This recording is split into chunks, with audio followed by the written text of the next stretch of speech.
kita bisa mengetahui awalnya dari situ bahwa ada ungkapan yang mengatakan bahwa sepak bola tanpa supporter itu hambar. Bersatunya antara siapapun yang terlibat di PSM. Saya katakan bahwa di PSM itu, PSM kan tiga hurufnya Pak, PSM. Jadi kalau kita melihat itu P itu kita ada yang pemain, S supporter, M manajemen. Jadi kalau ini bersatu untuk tim, saya rasa ini harapan ini akan keluar dari zona yang tidak mengenakan saat ini di klasemen. Di akhir putaran pertama, mudah-mudahan putaran kedua bisa kembali bangkit. Jadi kita berharap sih seluruh pencinta bola. Ini kalau sudah bicara Piala Dunia berarti bukan cuma bapak-bapak atau anak muda, tapi mama-mama juga yang sudah garang untuk menyambut ini. Berharap kita ini karena dimanapun pasti ada pasti ada nobar atau secara langsung. Ya walaupun tidak ada negara kita, tapi kita tetap semangat dan tetap yang intinya ini sambil kita nobar dan upura di mana-mana kita tetap jaga kondisi keamanan kota kita. Mudah-mudahan semangat Piala Dunia ini bisa memberikan inspirasi kepada khususnya khususnya yang berkutat di tim PSM Makassar bahwa sepak bola itu dan bukan dari segi prestasinya saja, tapi dari segi finansialnya juga.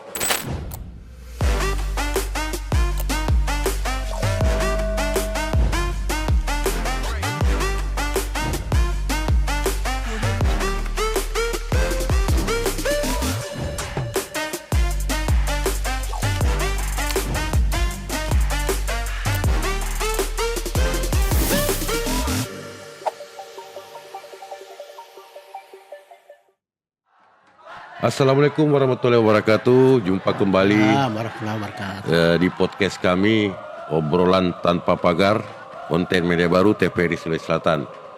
Kali ini kami bersama dengan Sekjen Kelompok Supporter Maxmen Makassar. Selamat datang Pak Mustafa di studio kami. Bagaimana kabar hari ini? Alhamdulillah. Sekalipun hujan di luar tapi tetap hangat di dalam. Iya. Mungkin karena jiwa-jiwa supporter Pak ya, tidak kenal cuaca ya. Betul. Oke. Ya, kami akan berbincang-bincang dengan Pak Mustafa terkait Maxmen di Makassar. Bisa diceritakan nggak Pak peran Sekjen di Maxmen ini? Apa saja sih kesehariannya?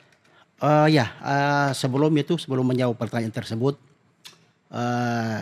mungkin perlu lebih dahulu bahwa The Maxmen itu adalah salah satu kelompok supporter yang sifatnya kreatif. Artinya kelompok ini pertama di Indonesia Timur. Itu berdiri sejak tahun 2001. Nah ini mirisnya. 2001 berarti sejak puluhan tahun. Kita berinteraksi secara silent antara kami supporter dengan orang-orang TPRI. Bahkan areanya TPRI ini selalu kami gunakan fasilitasnya sebagai segala macam sebelum masuk stadion. Selama sejak stadion Matuangi masih ada. Sekarang Matuangi kan sudah almarhum Pak. Kita tunggu penggantinya tidak datang juga. Nah, baik, soal aktivitas saya selaku sekjen dari Maxmen itu ya biasalah mengurusi masalah administrasi organisasi. Jadi segala yang berkaitan dengan administrasi itu titik fokusnya ke sekretaris seperti itu. Jadi biasa-biasa lah, tidak ada yang luar biasa di situ seperti itu. Dan jumlah anggota sekarang udah berapa Pak untuk sampai saat ini? Kalau jumlahnya sekarang itu kelompoknya ini sudah sekitar 130 lebih di seluruh Indonesia. Jadi kita ini kelompok Iya, kelompok. Bukan jumlah anggota belum. Kita persyaratkan satu kelompok itu minimal 30 baru kita bisa resmikan. Jadi 30 itu sekarang sudah 138 kelompok. Nah, itu seluruh Indonesia kecuali di Sumatera belum dan di Maluku. Jawa, Kalimantan, Papua sudah eksis semua Maxmen di situ Pak. Nah, menurut Bapak ciri khas Maxmen sebagai supporter PSM apa? Kelompok ini memang Maxmen memang lahir untuk PSM. Artinya dia siap membackup untuk memberikan doping spirit bagi PSM dengan cara-cara positif. Nah, disinilah perbedaannya antara kelompok supporter kreatif dengan kelompok supporter yang lebih dulu eksis. Misalnya SM yang dipimpin almarhum Heri Pati, itu mereka itu sudah lama eksis untuk mengawal PSM. Itu mereka senior kami tuh, Jadi tahun 2001 baru kami eksis, itu ya fungsi utamanya adalah PSM, untuk mendukung PSM baik ketika berlaga di kandang maupun di tandang. Tapi sayangnya ada kebijakan kurang bisa diterima logika supporter. Untuk saat ini beberapa tahun ini ada larangan dari PSSI untuk melarang supporter away ke kandang lawan. Itu saya juga kurang tahu seperti apa dasarnya kebijakan ini. Mudah-mudahan cepat dicabut, Pak, supaya kita juga bisa nonton lagi ke Jawa atau ke mana saja seperti itu. Mungkin karena faktor keamanan aja mungkin. Nah, tantangan terbesar dalam mengelola supporter di era sekarang ini gimana, Pak? Sebenarnya kalau bilang tantangan ini kan hobi, Pak, hobi. Tantangannya pasti ada. Tantangan itu dari segi apa saja pasti ada. Dan tantangan terbesarnya adalah mungkin seperti yang kita ketahui bahwa pasti berkaitan dengan finansial. Karena sekalipun kita supporter, namanya supporter PSM yang identik dengan PSM, artinya kalau kita sebut mixman itu berarti sudah terbayang ada PSM-nya di situ. Nah, ini supporter PSM itu sekalipun namanya supporter pendukungnya sendiri, pada saat masuk ke stadion itu tetap bayar, Pak. Tetap bayar. Jadi apalagi sekarang ini kita ketahui bahwa kandang boleh dikatakan kandang musafirnya, termasuk kandang musafirnya PSM di Parepare. PSM kan menjadi Makassar, sementara saat ini kandangnya di Parepare. Nah, itu tantangan terbesarnya di situ masa finansial. Kita ketahui bahwa jarak antara Makassar dengan Parepare seperti apa jauhnya. Nah, di sini saja kalau katakanlah kita kita mengerucut ke masalah tiket. Katakanlah tiket itu tarifnya harganya misalnya 150. Itu masalah tiket. Nah, sekarang ini kalau kita dari Makassar ke Parepare, biaya transportnya, biaya operasionalnya itu sangat tinggi. Jadi kita berharap sih supaya tidak terlalu ini, mudah-mudahan cepat ada stadion lah kembali ke Makassar di situ. Ya, paling tidak ada rencana-rencana. Iya, mudah-mudahan rencana itu tidak batal lagi, tidak kabur lagi. Untuk menjaga, tentu supporter bukan hanya terbentuk saja, pasti ada aturan-aturannya. Nah, untuk menjaga itu militansi supporter dan aturan gimana, Pak? Ya, sudah tentu ada. Jadi ini namanya organisasi, sudah pasti ada aturannya di situ. Apalagi kita ini mungkin satu-satunya kelompok supporter di Makassar yang sudah berbadan hukum. Pada saat awal eksisnya itu badan hukum kita adalah SKT dari Kementerian Dalam Negeri, dalam hal ini Kesbang Kota Makassar. Tapi kemudian diganti dengan badan hukum dari Kementerian Hukum dan HAM. Jadi kita sudah punya AHU. Nah, karena itu aturannya juga jelas terhadap anggota-anggota. Jadi setiap anggota itu diwajibkan memiliki KTA. Kartu anggota yang saat ini kita ikuti dengan perkembangan zaman. Itu sudah berintegrasi dengan kartu tersebut, sudah berintegrasi dengan dengan uang elektronik. Jadi walaupun namanya KTA, tapi kalau kita bepergian kemana-mana sudah bisa kita pakai kartu tersebut. Misalnya makan di restoran, untuk biaya transportasi, misalnya masuk parkir bisa kita pakai kartu tersebut. Kemudian kalau misalnya kita bepergian kereta atau bis bisa juga kita pakai kartu tersebut, Pak. Termasuk aturan di dalam stadion barangkali kita dilarang melempar atau segala macam. Nah, itulah salah satu pembeda yang paling real kelihatan. Ketika supporter lama sebelum Mixman lahir atau sebelum supporter kreatif lahir, biasanya kan untuk menteror lawan itu adalah kita mungkin saksikan sendiri dalam stadion seperti apa. Ada lemparan dari mana saja. Ya jangankan dalam stadion, Pak. Baru penjemputan bis lawan di bandara saja itu sudah kena lemparan batu, sehingga sampai di Makassar, sampai di hotelnya itu kaca bis itu sudah pecah-pecah. Itu supporter lama masuk ke dalam stadion, apalagi pada saat PSM dalam keadaan tekanan. apalagi kalau misalnya kalah, itu di situ banyak lemparan. Nah, pembedaannya adalah ketika kami lahir, hal-hal seperti itu sudah tidak lagi. Hal-hal anarkis seperti itu kita ganti dengan yel-yel atau dengan teriakan, suara-suara untuk membagikan semangat atau spirit tim yang bertanding. Itu Pak, seperti itu. Artinya ada unsur seni di situ ya. Ya, dengan yel-yel, dengan lagu-lagu yang betul. Nah, seberapa besar peran Pak supporter dalam menjaga semangat PSM Makassar? Ini ilustrasinya barangkali kita bisa mengetahui awalnya dari situ bahwa ada ungkapan yang mengatakan bahwa sepak bola tanpa supporter itu hambar. Betul. Nah, kita masuk ke personal pemain. Personal pemain. Pada saat kita juara tahun 2000 dulu, kan ada bintang-bintang di sini itu. Bintang-bintang boleh bisa kita katakan bahwa tim PSM itu bertabuh bintang. Misalnya Bima Sakti, Kurniawan, Haris, Biro. Itu mereka semua itu mengatakan bahwa betul-betul kami merasakan dampak mental yang kuat ketika ada teriakan dari supporter.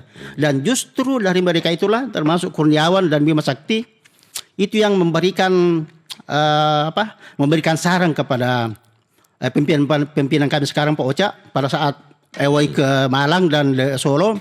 Itu beliau berdua itu, Kurniawan dengan Bima Sakti, yang memberikan saran kepada Pak Ocha, pimpinan kami sekarang, bahwa apakah seperti apa susahnya bikin supporter modern di Makassar. Itu saking di situ bisa kita mengetahui bahwa ternyata betul-betul sangat besar peranan supporter terhadap mental pemain pada saat bertanding di lapangan, seperti itu Pak. Terus misalnya kan ini supporter banyak Pak, kelompok di Makassar. Apakah ada persatuan atau di stadion kita tidak saling gimana gitu, misalnya sudah masuk lapangan ada supporter ini supporter itu? Bagaimana Pak?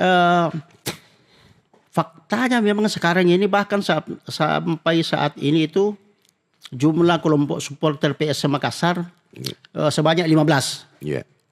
Jadi mungkin sama dengan tahun lahirnya 1915. Itu 19 kelompok sekarang. Itu memang di luar kita beda. Misalnya ada juga yang kelompok baru yang atributnya hitam-hitam. Itu di luar kita memang beda nama, tapi kalau di dalam stadion itu sudah satu suara, tujuannya satu, PSM menang, seperti itu. Di luar memang banyak nama-nama, tapi di dalam stadion kita bersatu untuk itu, dukung PSM. Artinya semua mendukung PSM. Betul. Tidak ada gesekan antar supporter. Tidak ada. Artinya masing-masing ketua sudah sepakat untuk itu, supaya tertibnya mungkin pertandingan Pak ya. Betul. Oke. Nah, harapan Maxman sendiri untuk PSM di musim mendatang atau musim sekarang ini gimana sih Pak? Sebelum bicara harapan, kita bicara fakta dulu. Faktanya sekarang PSM lagi down. Lagi papan bawah. Semua mengetahui bahwa tahun lalu itu, musim lalu itu, PSM sudah digelar dengan Raja Seri. Raja Seri. Masuk ke tahun ini sepertinya itu akan terulang lagi, bahkan ini parah lagi karena jangankan seri di kandang, sekarang ini kan kalah di kandang. Nah, itu fakta atau realita yang perlu kita yang harus kita terima. Yang harus kita terima. Tapi di balik fakta itu pasti ada harapan. Dan harapan kami adalah bersatunya antara siapapun yang terlibat di PSM. Saya katakan bahwa di PSM itu, PSM kan tiga hurufnya Pak, PSM. Jadi kalau kita melihat itu, P itu kita ada yang pemain, S supporter, M manajemen. Jadi kalau ini bersatu untuk tim, saya rasa ini harapan ini akan keluar dari zona yang tidak mengenakan saat ini di klasemen. Di akhir putaran pertama, mudah-mudahan putaran kedua bisa kembali bangkit, sehingga kembali ke tempat yang semestinya harus ditempati oleh PSM, seperti itu. Minimal di kandang PSM tidak kalah lah.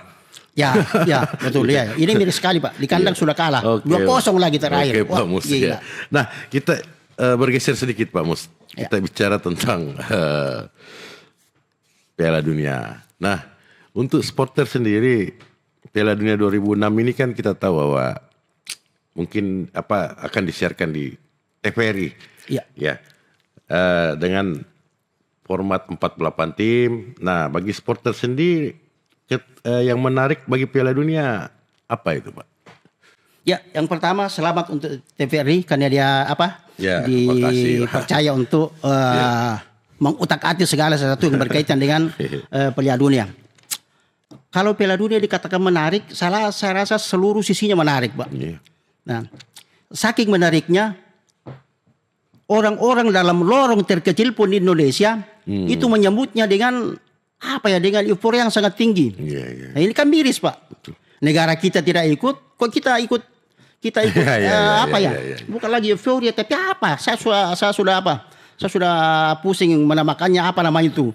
Sukacitanya luar biasa. Bahkan berjangkit ketika kebiasaan kita supporter pada saat jalan Piala Dunia, itu malah kita konvoy Pak Fawai di Pantai Losari itu karnaval Piala Dunia dengan bermacam-macam ornamen Piala Dunia, lengkap dengan atribut-atribut peserta Piala Dunia. Tapi sayang itu tidak ada merah putih di situ. Nah, itu kita berharap sih mudah-mudahan euforia kita rasakan ini, mudah-mudahan Piala Dunia akan datang, Indonesia lolos supaya kita tidak euforia hampa. Ini kan hampa kita bereuforia tapi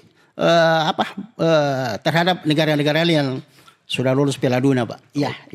Nah, dari kacamata Pak Mus sendiri, negara atau tim yang paling ditunggu aksinya di Piala Dunia apa?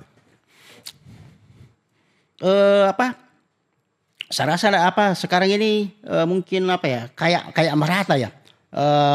Tidak sama yang lalu-lalu cuma didominasi oleh Italia atau Argentina atau Brasil. Sekarang ini sekarang kan banyak kuda hitam lah. Salah satu contoh pada saat Turki di Piala Dunia keberapa itu ya. Itu kan kita ketahui bersama bahwa pada saat itu Turki bermasalah finansial di awal-awal Piala Dunia. Saking finansialnya bermasalah, 6 bulan mereka tidak terima gaji. Jadi 6 bulan. Kalau PSM 1 bulan saja sudah kacau ini Sulawesi. Ini Turki. Nah, 6 bulan bermasalah dengan finansial kok bisa lolos sampai peringkat ketiga Piala Dunia. Betul. Nah, itu.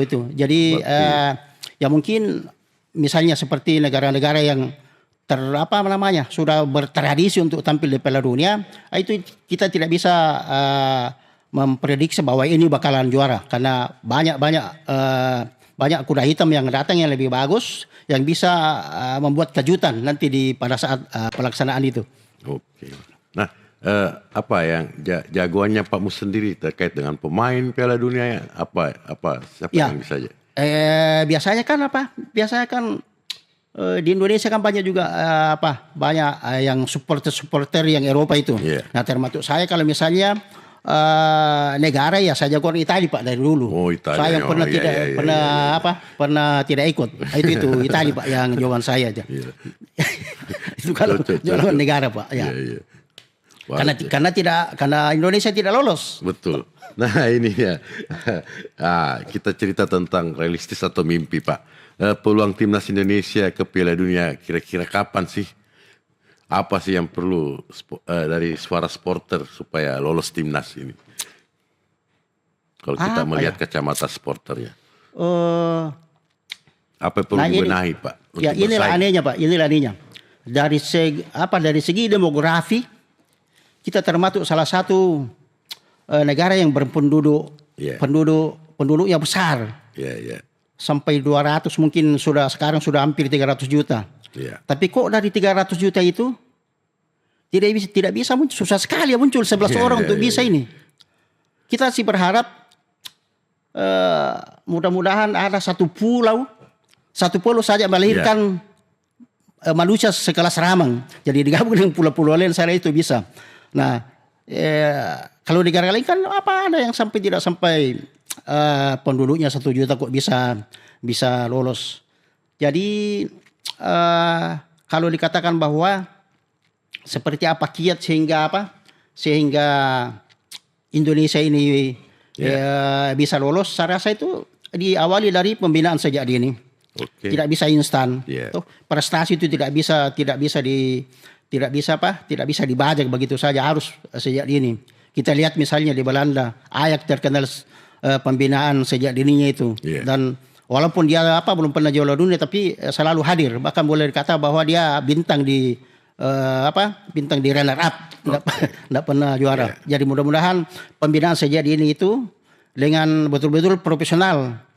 Profesional artinya tidak ada lagi mafia-mafia, bukan lagi orang luar, mafia-mafia di internal PSSI yang memasukkan orang-orangnya dalam tanda kutip, yang walaupun prestasinya bisa-bisa saja, tapi karena orangnya dia masukkan, sementara yang berprestasi disingkirkan. Itu seperti itu.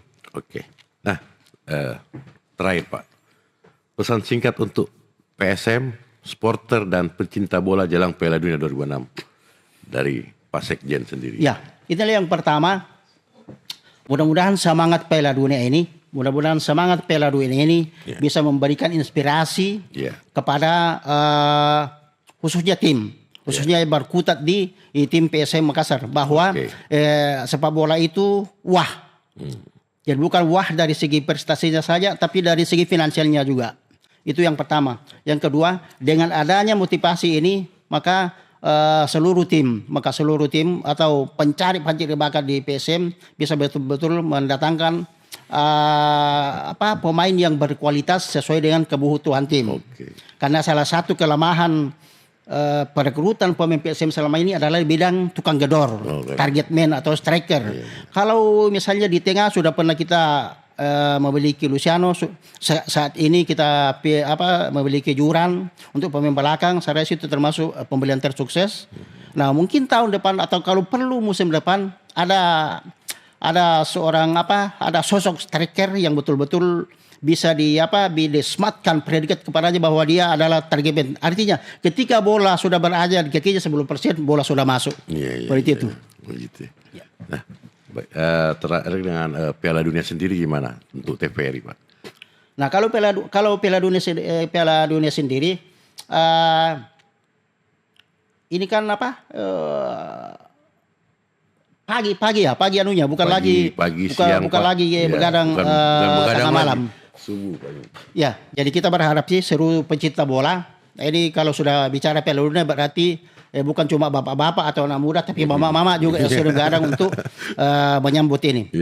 Berharap kita ini, karena dimanapun pasti ada nobar atau secara langsung. Ya, walaupun tidak ada negara kita, tapi kita tetap semangat dan tetap yang intinya ini, sambil kita nobar dan pura di mana-mana, kita tetap jaga kondisi keamanan kota kita, sehingga tidak ada lagi hal-hal misalnya jagoannya kalah, supporternya tawuran di luar setelah menonton. Seperti itu sih, kita jaga keamanan seperti itu.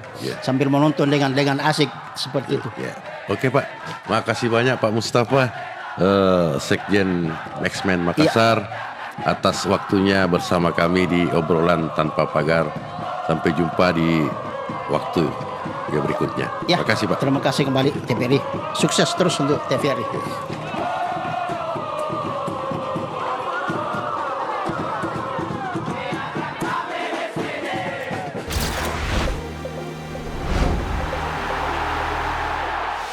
Sukseskan FIFA World Cup 2026 hanya di layar TVRI.